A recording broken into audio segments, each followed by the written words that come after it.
Good morning, everyone. It's me, Darlene, and I have Parkinson's. Today, um, I thought I would just talk a little bit about how I was raised, what it was like to be a child in my home. I was very, very fortunate. Had plenty of friends that weren't as fortunate as I, but I had one mother, I had one father. We had a very stable, leave it to beaver type home. Daddy went to work every day. Mama stayed home most of the time. When I was in high school, she went back to work. She first worked just part time at the church office when we lived in Edmonton. But then my dad got transferred, and so we moved back out to, or we moved out to the coast of BC.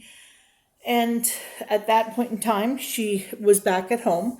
But another job came up to her, and she worked many, many years until she retired for the Surrey Coordinating Center, which was a place that helped people. They came in for services and were given help. And she loved that. She was a real people person, and she loved doing that. But when we were small, she dressed us alike. I had two brothers and myself. She dressed us alike at times. We went for a few holidays back to Ireland because that's where she was from.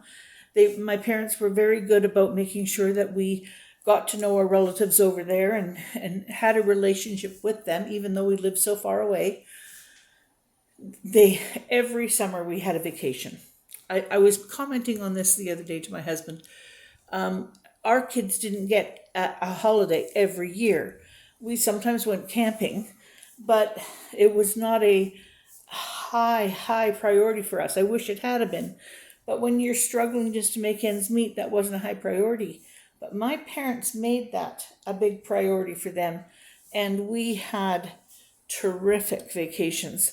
A lot of them were camping and doing smaller things like that, but we had a whole pile of fun. And I don't know if I've ever sat down and just said thank you to them. I sure hope that they knew I was thankful. I tried over the years to do little things and to tell them how grateful I was, but I'm sure that to them they were just doing what parents do. But to us kids, it made all the difference in the world. And we had good friends that we played with. I still converse with people that I knew. It's we made very good friends, and I just wish that kids today had more of that. Some do. Don't get me wrong. Some still have a very, you know, insular home and whatnot. But even within our family, I mean, it's a second marriage for both Bill and I. Our children, our son and our daughter. Our daughter has been adopted by Bill, so therefore they are brother and sister. But if you look biologically, she doesn't have Bill's genes. Mind you, she's very much like him, so I think that there is. I think when you adopt somebody, I think some of that just floats across because she's very much like him. I think sometimes that, it comes up every once in a while and it tells me that we did a good job raising our children, because there's times when they forget that they weren't full-blooded brother and sister. They just have always thought of themselves that way. And I am very thankful for that. I have a good family now, and I think that's a direct result from how I was raised. My mother instilled in me that, a mom stays home and cooks and does things, but if needed, they go to work to bring the money in. You don't depend on your husband doing that or making him work harder than he has to. But in the same token, if you can be home with your children, that is the choice you made when you had children. And I think that that's a good choice. Like I said, we often said we didn't need two incomes to bring up our kids. We needed one budget. And there's more truth to that than anything. It's like, if you're spending to the maximum of what you have, You'll never be able to have one parent stay home with your kids. But if you're willing to sacrifice things along the way, don't eat out all the time. If you're going to eat out, it's not a fancy meal, it's a McDonald's meal. Or do takeaway at home, like not even going and bringing it home. Make your home food look like takeaway. Your children will never know the difference. Like I've said before, I'd never had McDonald's till I was in grade 11 or 12. I mean, we just didn't know that that's what families did. Chicken nuggets. What is a chicken nugget? Like, I love them now, but growing up, I didn't know what that was. I knew that Mom took chicken and put bits into a fry pan and fried them up. That would be as close as we would have gotten to a chicken nugget. Mom, she could make anything seem the norm.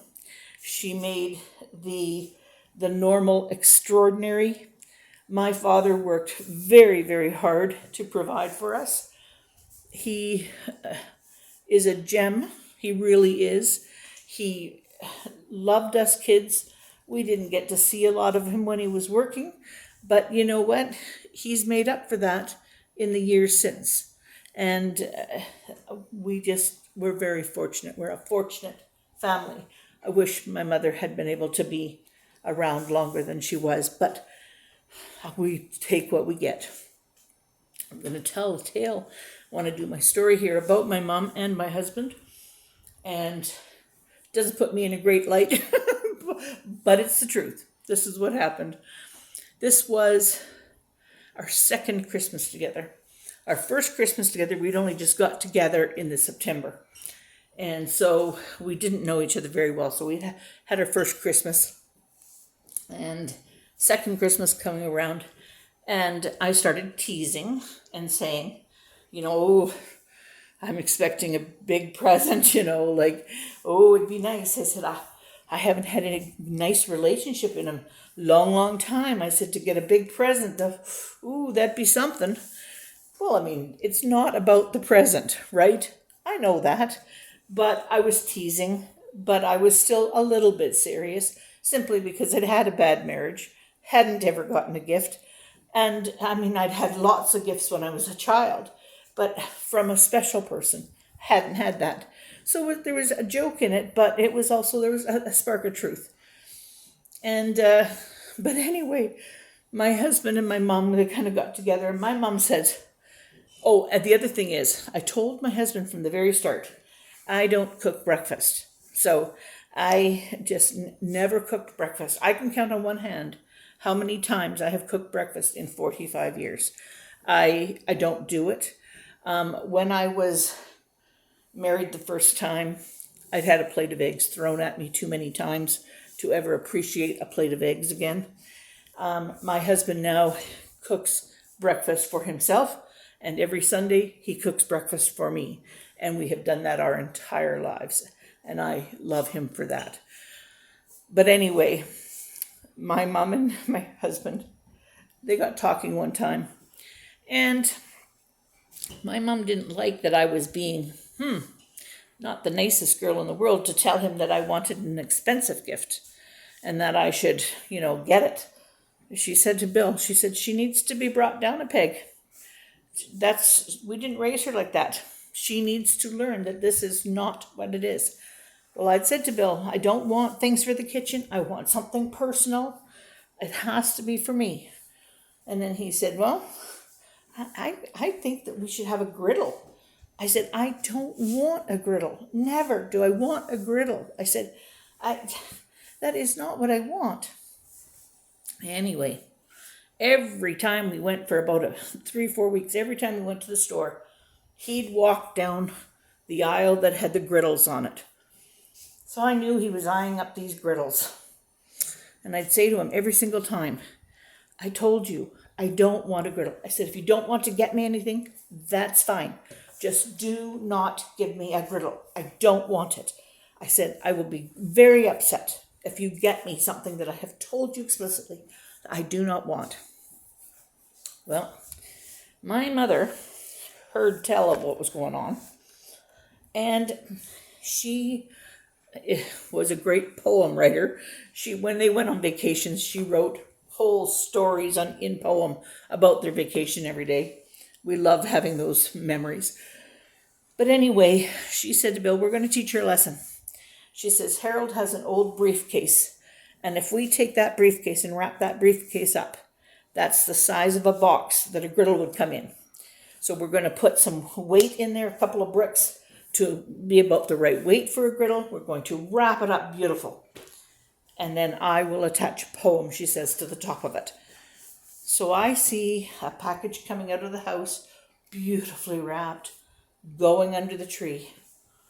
I took a look at it, went over, lifted it up, and I said to Bill, you bought a griddle, didn't you? He said, no, I didn't. I said, I'm not stupid. I said, look at this. This is a griddle. I said, I don't want it. I said, you've got a few days. Take it back to the store. Oh, man. Are you wondering why he stayed with me? I am. Like, why would somebody stay with you if you're going to be like that? Honestly, I did learn my lesson. Anywho, every morning, package still there. Christmas morning, package is there. He said, and Mom and Dad come over to watch people unwrap their gifts and stuff. And he says, Darlene, I want you to unwrap your gift. I said, no, just leave it under there for now. It was the last gift. Everybody else had opened everything. He says, Darlene, it's the only gift. I said, Bill, look, my parents are sitting here. I don't want to embarrass you. I don't want to embarrass me. Leave that package under the tree. We'll deal with that later. And my mom says, what is wrong with you? Get that package and get that package opened. Well, I was told. So I opened it very grudgingly. I come across the note, the poem. It was more than a poem. It was an epistle. It was long. It was 2 pages long. All about how ungrateful girls did not deserve anything. And that I was lucky that I had a good man that overlooked those things and that loved me anyway. And that my actual gift was out in Daddy's car. And I felt so stupid because I opened up the briefcase and I went, they all were in on this the whole month. There never was a griddle that was going to be purchased. They were all in on it. Bill knew that I had admired, microwaves were just new. And he knew that I had admired my mother's microwave. Dad had bought her a microwave and given her some cooking lessons time and whatnot. And they had a blast doing that. And I was jealous a bit because I really wanted it. Well, he had gone and got me the same microwave as my mom had and registered me and him for the classes. Well, back then, that was a huge gift. I mean, a microwave back then wasn't like we have now. This was a $500 gift. Like, this was a huge gift. And I couldn't believe it, right? You know, and I was beside myself with it. But my mother never let me forget. And I, after that, learned my lesson. You be grateful for whatever comes your way, even if it's nothing. And the crux of the story is it wasn't 2-3 months later that I said to Bill, you know, I really could use a griddle. So we went out and bought a griddle. Anyway, I learned my lesson. I'm no longer that selfish little person. And anyway, that's my story for today. Even if it puts me in a bad light, it doesn't matter because you learn from your mistakes, and I did learn from that. All right, we'll see everybody tomorrow.